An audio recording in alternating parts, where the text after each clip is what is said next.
지난 주 중에 제가 광주 주빌리를 다녀왔습니다. 광주에 간 김에 기념관 한 군데를 들렸는데요.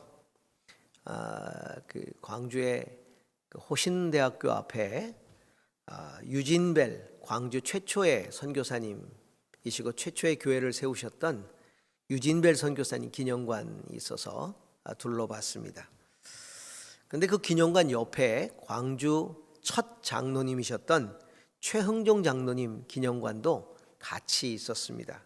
시간 관계상 최 장로님 기념관은 들르지 못했었는데 그 최 장로님에 대한 이야기를 듣고 제가 굉장히 감동을 받아서 돌아와서 그분의 자료를 좀 찾아보았는데요. 그 이야기가 굉장히 감동이 가득한 그런 이야기였습니다. 이 최흥종 장로님 후에 나중에 이제 목사가 되셨는데, 최 장로님은 젊은 시절에는 주먹을 쓰는 깡패였습니다. 그러다가 25이 되던 해 1904년 유진벨 선교사님, 그 당시에 광주로 오신 유진벨 선교사님을 만나게 되죠. 유진벨 선교사님이 광주 양림동에다가 이제 사택을 얻었을 때 선교사님 댁에 아마도 그 지금으로 말하면 오디오죠. 그 당시에 이제 유성기 전축, 저 어릴 때 이제 전축이라는 표현을 썼는데 그렇게 유성기가 있었던 모양입니다. 신기하니까 친구와 함께 구경을 갔다가 유진벨 선교사님을 만나고 거기서 이제 권유를 받아서 그 해에 첫 성탄 예배를 나오기 시작하면서 이제 기독교에 입교를 하게 됩니다. 그런데 그의 삶에 획기적인 변화를 가져온 사건이 벌어지는데요. 1909년입니다. 1909년 4월에 의사로 한국에 와서 선교를 보셨던 폴사이드 선교사님과의 만남이었습니다.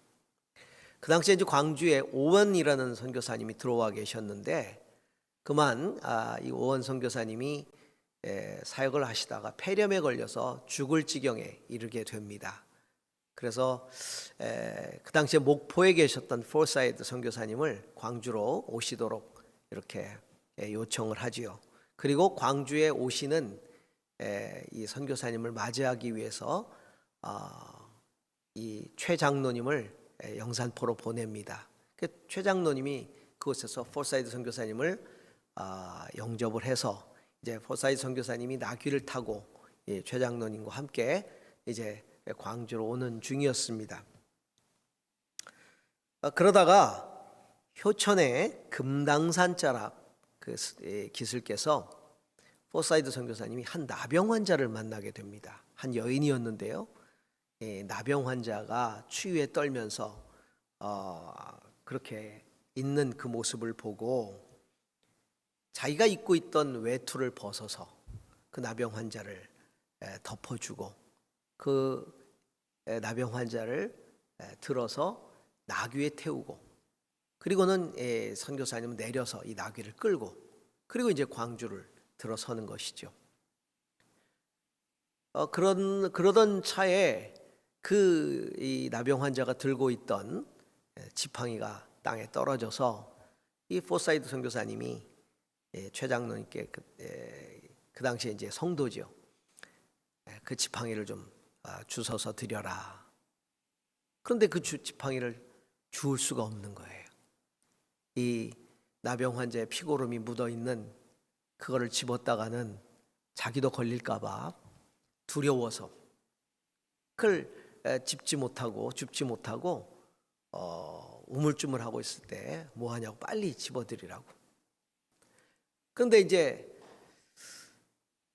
그 최 장로님의 마음은 자기 나라도 아닌데 남의 나라에 와서 자기 외투를 벗어주고 나귀에 태우고 그렇게 환자를 돌아보는 그 선교사님을 보면서 만약에 내가 이 지팡이도 줍지 못한다면 이게 같은 민족으로서 나는 정말 망신당하는 거 아닌가 그래서 망신당하기 싫어서 억지로 그 지팡이를 주어서 줍니다. 포사이드 선교사님이 여인을 선교사촌으로 데리고 가서 가족처럼 지극히 보호해 주는데 그만 나 환자는 병이 깊어져서 세상을 떠나고 맙니다. 이 일을 계기로 이 최웅준 장로님은 깊은 고뇌에 빠집니다. 자기가 너무 부끄럽고, 그리고는 그 선교사님을 바라보면서 도대체 예수의 사랑이 무엇이길래 저렇게까지 할 수 있는가? 진짜 저것이 사랑이 아닌가? 이런 생각을 하게 됩니다. 그 이후로 그는 날마다 그 깨달음을 가진 후에 날마다 그 선교사촌에 갔다고 합니다. 그리고는 나는 참된 신앙의 길을 걸어야 되겠다 마음 먹고 나 환자를 위한 삶을 살기로 결단을 합니다. 그래서 그 무렵 광주에 이 나환자들을 받아들이는 그런 마을이 있다는 것을 듣고 사람들이 이제 나환자들이 모여들기 시작하지요. 그래서 선교사들이 그 양림동에 초가 한 채를 빌려가지고 거기서 이제 임시로 수용하고 치료를 합니다. 1912년에 이 최웅종 장로님은 부모한테서 받은 봉선동의 1000평의 땅을 기증하고 거기서 요양원을 만들죠. 그리고 윌슨 선교사로부터 의술을 좀 배워가지고 나환자 치료에 전념합니다. 이 병원이 바로 한국 최초의 나환자 전문 병원이었던 광주나병원입니다. 이 무렵에 또 최홍종 이 장로님을 정말 인생을 다시 한번 새롭게 하는 만남이 있는데 바로 독일 간호사로 한국에 들어와 있던 서서평 선교사님입니다. 제중병원의 간호사로 들어와서 정말 거리에 나온 환자들, 거린들 집으로 데려다가 목욕시키고 옷 갈아입히고 음식을 먹여주고 보살피는 그 서서평 선교사님의 모습을 바라보면서 다시 한번 이 최 장로님이 깊은 감동을 받게 됩니다. 그래서 본인도 이제 거린촌을 만들어서 밥을 해먹이고 나환자들을 수용해서 고쳐주고, 전국 나환자들이 광주로 몰려들었다는 거죠. 그 광주 시민들이 이제 막 항의를 한 겁니다. 광주를 나병 환자의 소굴로 만들 거냐. 그 항의에 하는 수 없이 그들을 율촌으로 옮기게 되는데 그것이 여수 애향원의 시작입니다. 이 최 장로님이 세상을 떠났을 때 많은 나환자들과 거린들, 많은 사람들, 시민들이 그렇게 통곡을 하면서 아버지 아버지 하면서 울었다는 겁니다. 이 이야기가 참 감동적으로 다가왔습니다. 진정한 그리스도의 사랑을 다시 생각하게 되었죠. 그 선교사님들의 그 사랑, 또 서서평 선교사님의 사랑, 이 최 장로님의 그 사랑이 정말 교훈이 돼서 우리에게 다가옵니다. 금년에 우리가 기도하면서 회복해야 할 신앙의 본질 가운데 하나는 사랑의 회복입니다. 참 신앙의 회복은 하나님을 향한 사랑과 이웃을 향한 사랑을 회복하는 게 참 신앙의 회복입니다. 사랑의 회복입니다. 이 팬데믹 시대에 하나님 사랑과 이웃 사랑의 회복은 어떻게 가능할까요? 오늘 성경 본문은 우리에게 몇 가지 중요한 가르침을 주고 있습니다. 그 첫 번째는 그 사랑의 회복은 하나님의 은혜와 하나님의 사랑을 알게 되면서 진정한 회복이 일어난다는 겁니다.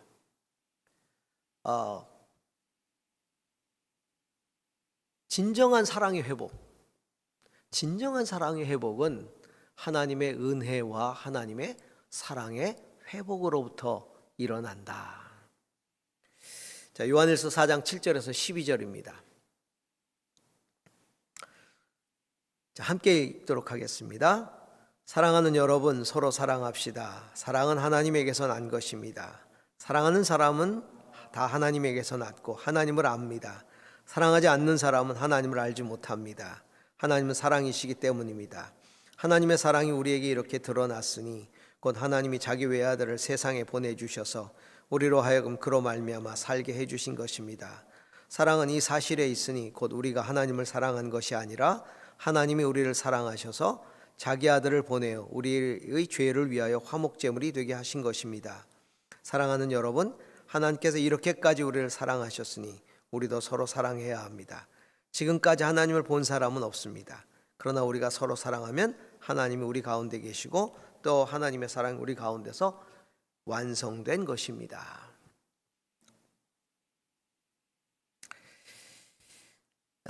하나님을 향한 우리의 그 사랑의 시작, 하나님을 향한 우리의 사랑의 시작은 하나님의 사랑을 깨닫는 데서부터 시작된다는 겁니다. 하나님의 은혜를 깨닫는 데서부터 시작되는 겁니다. 사랑받을 자격이 없는데도 그 사랑을 받았다는 것을 깨닫는 겁니다. 죄 용서받을 자격이 없는데도 하나님의 아들 예수께서 이 땅에 오셔서 내 죄를 대신해서 십자가에 죽으심으로 내가 죄 사함을 받았다는 것을 깨닫는 겁니다. 도저히 나의 의로는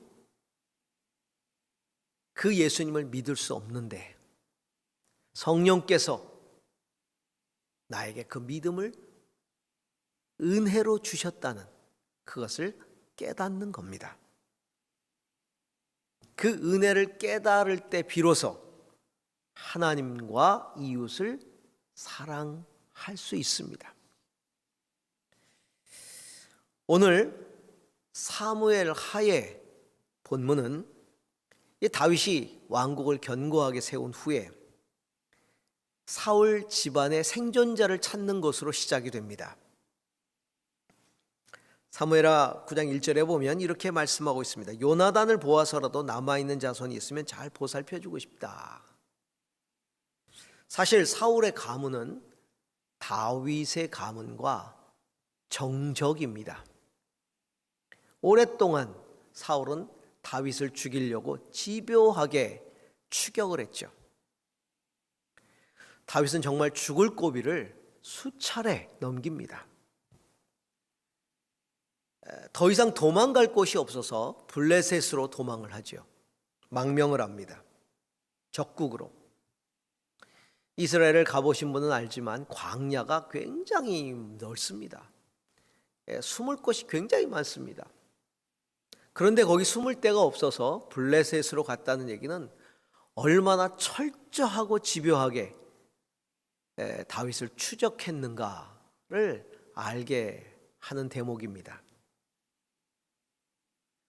다윗이 당했던 그 고초들 생각해 보고 그 다음에 가까스로 세워서 견고케 한 왕위와 왕국들을 생각해 본다면 사실은 사울의 가문은 씨 하나도 남겨서는 안 됩니다. 반역의 불씨가 될 수 있기 때문에 전부 다 도말해야 되는 것이죠. 우리 조선왕조 500년사뿐만 아니라 그 이전에도 보면 그런 반역의 불씨가 될 만한 그 왕족들을 아예 다 죽여버리는 그런 경우들이 얼마나 많습니까? 하지만 다윗은 그렇게 하지 않습니다. 오히려 사울 가문의 남은 자를 찾고 있습니다. 왜요? 다윗은 은혜를 아는 사람이었기 때문입니다. 다윗은 자신이 왕이 된 것이 은혜라는 사실을 깊이 알고 고백하는 사람이었습니다. 하나님의 언약궤가 오벳 에돔의 집에서 이제 다윗성으로 들어올 때 너무 좋아서 다윗이 춤을 춥니다. 그 춤을 추는 모습을 바라보았던 그 당시에 부인이었던 사울의 딸이었죠. 미갈이 다윗을 질책하지요. 그 하인들 종들 앞에서 그리고 여종들 앞에서 그렇게 수치스럽게 춤을 춘다. 그때 다윗은 이렇게 말합니다. 사무엘하 6장 21절에서 22절입니다. 그로써 내가 주님 앞에서 그렇게 춤을 추었소. 주님께서는 그대의 아버지와 그의 온 집안이 있는데도 그들을 마다하시고 나를 뽑으셔서 주님의 백성 이스라엘 다스리도록 통치자로 세워주셨어. 그러니 나는 주님을 찬양할 수밖에 없어. 난 언제나 주님 앞에서 기뻐 뛸 것이요. 내가 스스로를 보아도 천한 사람처럼 보이지만 주님을 찬양하는 일 때문이라면 이보다 더 낮아지고 싶소. 그래도 그대가 말한 그 여자들은 나를 더욱더 존경할 것이요. 주님께서 나를 뽑으셔서 통치자로 세워주셨다라고 고백합니다. 내가 이렇게 기뻐 뛰며 주를 찬양할 수밖에 없는 이유는 그 은혜 때문이라는 겁니다. 내가 천해 보여도 좋다는 겁니다. 원래 난 천한 자라는 겁니다. 그런 나를 주님께서 뽑으셔서 통치자가 되게 하셨다. 은혜에 대한 고백입니다. 그것이 사랑을 실천하게 만드는 겁니다. 최근에 제가 성지 순례와 관계된 동영상들을 좀 보고 있습니다.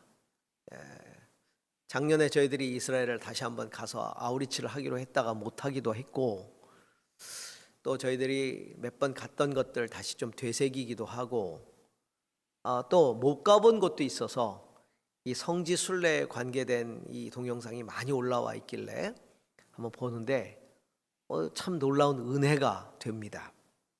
그 가운데 한 편이 굉장히 은혜를 주고 제 마음속에 감동을 주었습니다. 마침 그때 이제 성지 부분 가운데 하나가 다윗이 사울을 피해서 도망했던 아둘람 굴이었습니다. 저는 이제 굴, 그래서 우리가 보통 생각하는 큰 굴 이런 것들을 생각했는데요. 그 굴을 보니까 이 굴이라는 게 그냥 통로 같은 겁니다. 사람 한 명이 간신히 기어 들어갈 수 있는 통로입니다.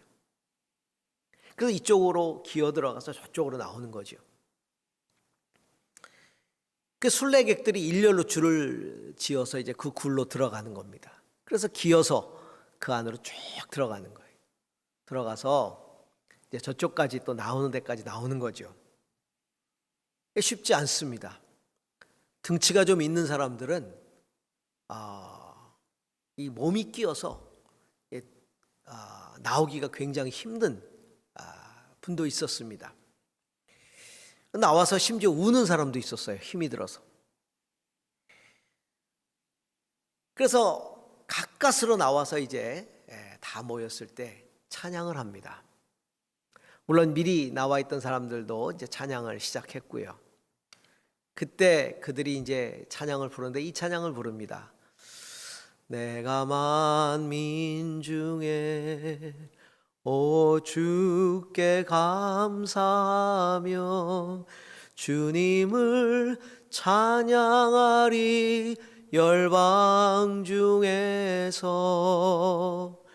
주의 인자는 커서 하늘에 미치며, 이 찬양입니다. 그 찬양을 부르면서 다 웁니다.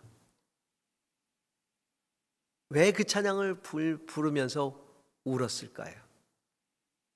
이 찬양의 가사가 시편 57편의 고백인데요. 그 시편 57편 가운데 9절에서 11절에 이렇게 가사가 나옵니다. 주여 내가 만민 중에서 주께 감사하오며 문 나라 중에서 주를 찬송하리이다. 무릇 주의 인자는 커서 하늘에 미치고 주의 진리는 궁창에 이르나이다. 하나님이여 주는 하늘 위에 높이 들리시며 주의 영광이 온 세계 위에 높아지기를 원하나이다. 바로 이 찬양의 가사인데, 이 시편 57편의 설명에 이렇게 나와 있어요. 사울을 피하여 동굴로 도망하였을 때 지은 시라고 되어 있습니다. 자기 몸 하나 간신히 피할 수 있는, 지나가기도 어려운 그 굴에 도피하여 도망하고, 그렇게 안타까운 상황 속에 있을 때 다윗이 하나님의 인자를 찬양했다는 겁니다. 주의 인자는 커서 하늘에 미치고 주의 영광은 온 세계 위에. 그런 상황 속에서 이 찬양의 가사를 지었다는 거죠. 그래서 그 굴을 통과했던 사람들이, 순례객들이 이 찬양을 부르면서 다 웁니다. 다 울어요. 그게 감동입니다. 은혜를 알았던 다윗, 그 은혜의 고백, 그 은혜의 감동이 사랑을 실천하게 만드는 겁니다. 그래서 다윗이 말하지 않습니까? 내가 하나님의 은총을 베풀려고 하니 남은 자를 찾아봐라. 사울의 가문에 하나님의 은총을 베푼다고 말합니다. 나는 하나님의 은총의 통로예요. 내가 하나님의 은총을 받은 자로서 그 은총을 흐르게 하는 통로라는 것이죠. 그 은혜, 그 은총을 받은 감동이 사랑을 하게 만드는 겁니다. 다윗은 하나님의 은혜만이 아니라 사울의 아들이었던 요나단이 자기에게 베풀었던 은혜를 기억하는 사람이었습니다. 요나단은 아버지 사울의 질책에도 불구하고 다윗을 두둔했습니다. 다윗을 체포해 오라고 했을 때 요나단은 오히려 다윗을 도피시킵니다. 다윗은 그 은혜를 알기 때문에 사울 가문의 남은 자를 찾았던 것입니다. 그리고 장애를 입은 남은 아들 무비보셋, 그를 찾아서 할아버지 사울의 모든 재산을 다 돌려주고 다시 예루살렘에서 살게 했으며 궁에서 자기와 함께 먹도록 합니다. 무슨 말입니까? 제 자식처럼 여겼다는 겁니다. 제 자식처럼 여긴 겁니다. 이렇게 진정한 사랑은 내가 받은 은혜, 내가 받은 사랑을 아는 데서 시작됩니다. 2021년 우리가 그 사랑을 회복하기 원하는데 무엇보다도 먼저 내가 받은 은혜와 사랑을 회복할 수 있기를 소망합니다. 우리가 믿음 생활하는 동안에 그 은혜와 사랑을 잊었다면, 식었다면 다시 회복해야 합니다. 그래야 참 사랑을 할 수 있습니다. 두 번째입니다. 진정한 그 사랑은 순수한 인간애를 회복하는 데서부터 시작이 됩니다. 진정한 이웃사랑, 그것은 종교적인 의무, 종교적인 규례에 근거하지 않습니다. 근본적인 인간애에서부터 시작됩니다. 인간으로서 가져야 할 가장 기본적인 사랑이죠. 저는 이것을 이 신본적 휴머니즘이라고 얘기합니다. 신본적이라고 하는 것은 하나님의 마음, 하나님의 눈으로 사람을 보는 겁니다. 그래서 신본적입니다. 단순히 인간이 인간을 좋아하는 게 아니라 하나님이 인간을 하나님의 형상으로 지으셨기에 하나님의 마음으로, 하나님이 그를 대하는 마음으로 그를 바라보고 대하는 것입니다. 그게 신본적입니다. 휴머니즘이란 바로 그 하나님의 사랑으로 사람을 사랑하는 마음입니다. 그런 면에서 보면 모든 그리스도인들은 신본주의적 휴머니스트가 되어야 합니다. 예수님이 그런 사랑을 베푸셨죠. 그러시면서 종교적인 규례에 매여서 위선적인 사랑을 하고 있는 당시의 종교 지도자들을 책망하셨습니다. 오늘 본문 가운데 누가복음 본문은 한 율법사가 예수를 시험하기 위해서 묻는 질문입니다. 어떻게 영생을 얻겠습니까? 그때 예수님이 도리어 그에게 질문하십니다. 너는 어떻게 생각하느냐? 그때 그가 대답하죠. 온 마음을 다해서 하나님을 사랑하고 내 몸처럼 이웃을 사랑하라는 계명, 그게 제일 중요한 계명입니다. 그때 예수님이 응답하십니다. 내 대답이 옳다. 그대로 행하여라. 그러면 살 것이다. 그러니까 율법사가 다시 묻습니다. 그러면 내 이웃이 누굽니까? 그때 예수님이 들려주신 비유가 선한 사마리아 사람 비유입니다. 예루살렘에서 여리고로 내려가는 길이 있는데 그 길에서 어떤 사람이 강도를 만나 죽어가고 있다. 그때 레위인과 제사장이 어떤 태도를 취했는가? 자, 예루살렘에서 여리고로 내려간다. 물론 예루살렘은 높고 여리고는 낮습니다. 그러니까 지대가 높고 낮아서 내려가는 길입니다. 근데 사실은 내려가는 길이라는 이 예수님의 비유는 뭔가 거기에 들어있는 의미가 있지 않겠습니까? 제사장과 레위인이 예루살렘에 왜 왔겠습니까? 제사를 드리러 왔겠죠. 종교적인 목적으로 왔겠죠. 그래서 종교적인 일들을 하고 내려가는 길일 수 있습니다. 거룩한 일을 하고 내려갑니다. 그런데 거기서 강도 만난 이웃을 거기서 접하게 됩니다. 그런데 제사장은 피하여 갑니다. 레위인도 피하여 갑니다. 왜요? 종교적인 목적, 종교적인 규례 때문이었을 겁니다.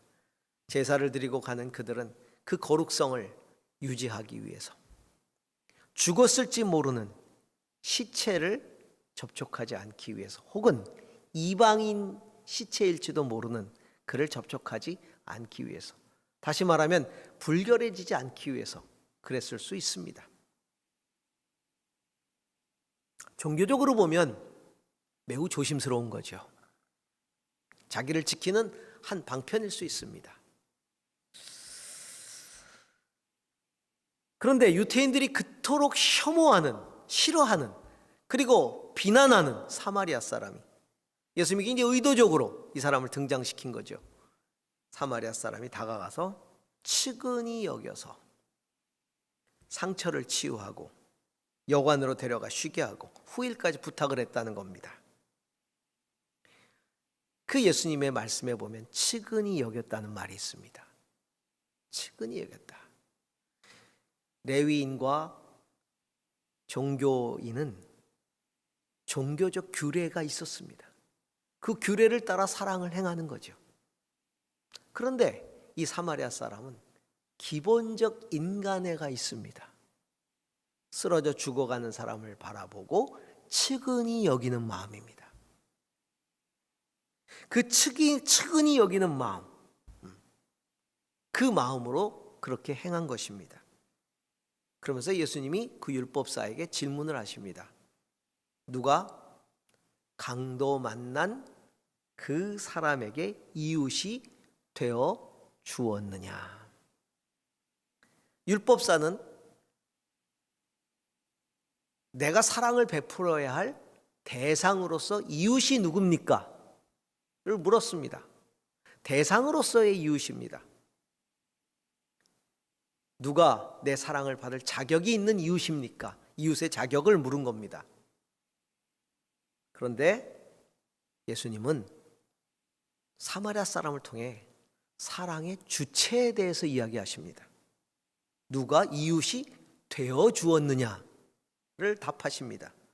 사랑을 필요로 하는 자에게 적극적으로 사랑을 베푸는 이웃이 되라고 말씀하시는 것이죠. 종교인들은 사랑의 대상을 물었지만 사마리아 사람은 사랑의 주체가 되었다는 겁니다. 예수님이 강조하시는 건 바로 그겁니다. 측은히 여기는 기본적 인류의 하나님의 마음을 가지고 사람을 측은하게 여기는, 하나님의 마음으로 사랑하는 종교적인 사랑이 아니라 하나님의 마음을 가지고 사랑하는 기본적 사랑을 가지고 이웃이 되어주는 것, 그것이 사랑이라고 말합니다. 사울은 원래 다윗을 굉장히 순수하게 좋아했었습니다. 하지만 다윗이 사람들에게 칭찬을 받기 시작하고 인기가 있어지자 그 정치적인 이유 때문에 그 순수애를 저버립니다.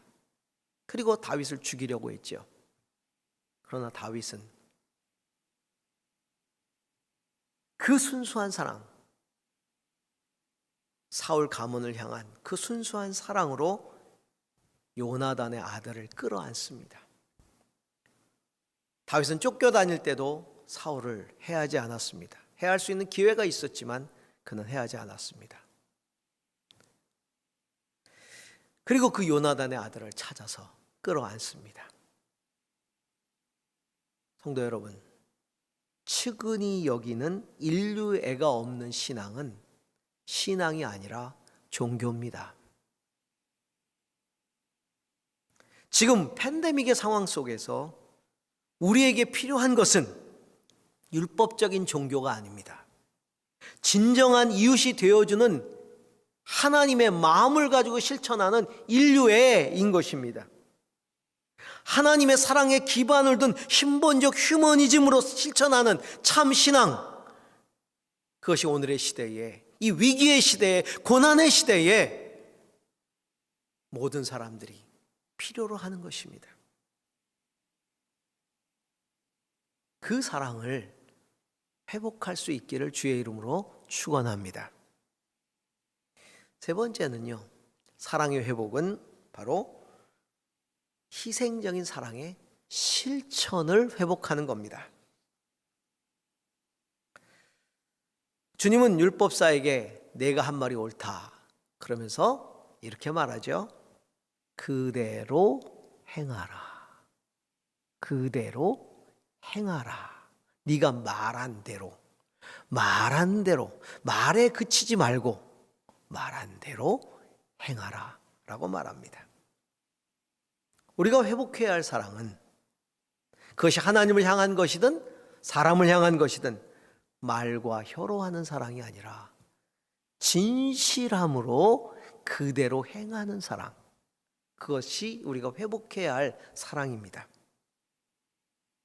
다윗이 베풀었던 사랑의 그 위대함도 실천성에 있습니다. 적당히 보상해 주면 됩니다. 만약에 정치적이라면 그렇게 해주면 됩니다. 위하는 척하면 됩니다. 먹고 살 수 있을 정도 해주면 됩니다. 굳이 그를 궁에 들여서 한 상에서 먹고 마시게 하면서 자식처럼 여겨줄 필요까지는 없습니다. 그런데 다윗은 자신이 베풀 수 있는 최선의 호의를 베풉니다. 이보다 더한 호의가 어디 있습니까? 행하는 사랑만이 진정한 사랑입니다. 예수님은 십자가에서 죽으심으로 우리를 사랑하셨습니다. 사랑하는 신용을 하시지 않고요, 실제로 사랑하셔서 안식일에도 사람을 고치셨습니다. 그것 때문에 예수님은 비난받았습니다. 정죄당했습니다. 그러나 그렇게 하셨습니다. 십자가에서 죽는 신용을 하신 게 아니라 실제로 죽으셨습니다. 그 십자가 상에서도 용서를 구했습니다. 사랑하는 성도 여러분, 신앙의 연륜이 깊어지면 깊어질수록 우리가 중요한 직분을 받으면 받을수록 말은 적어져야 되고 행함은 늘어가야 합니다. 자기를 부인하는 삶이 늘어가야 합니다. 십자가를 지는 삶을 살아야 합니다.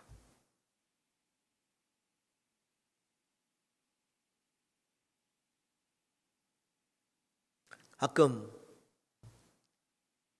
SNS 상에 어떤 직임을 받은 이야기를 올립니다, 사람들이. 어제 안수 집사가 되었습니다. 장로가 되었습니다. 이렇게 올립니다. 그 댓글이 많이 달리죠. 축하합니다. 저는 단 한 번도 임직 받으시는 분들에게 축하합니다라는 말을 쓴 적이 없습니다.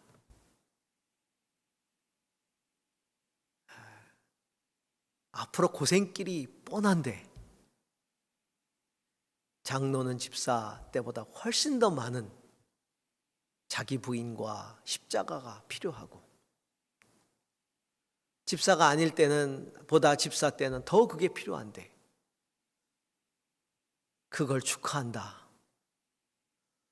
그거는 옳지 않은 어떤 인사라고 봅니다. 그냥 성령께서 함께 하셔서 그 직임을 잘 감당할 수 있기를 기도합니다 정도면 좋습니다. 절대로 축하할 일이 아닙니다.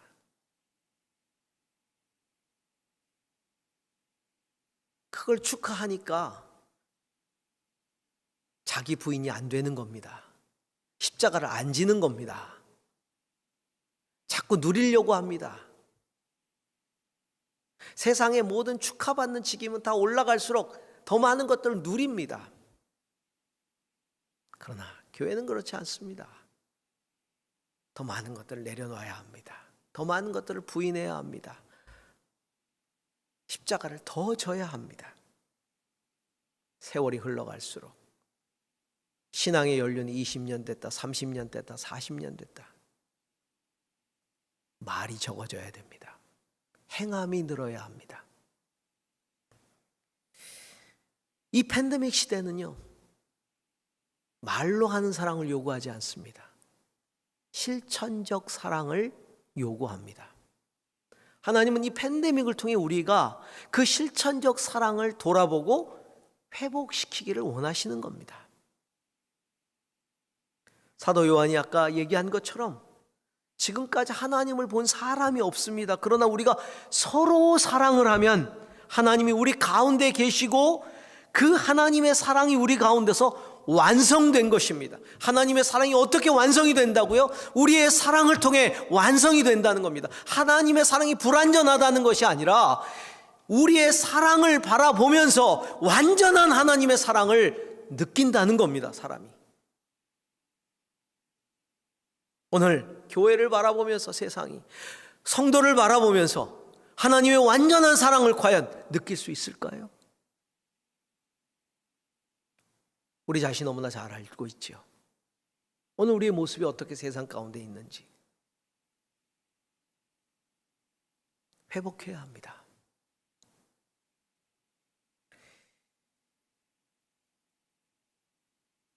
이 팬데믹 시대에 역설입니다. 요즘 최고의 사랑은요, 내 중심에 끌어안는 사랑이 아니라 그를 살리기 위해 거리를 두는 사랑입니다. 이게 요즘 희생적 사랑입니다.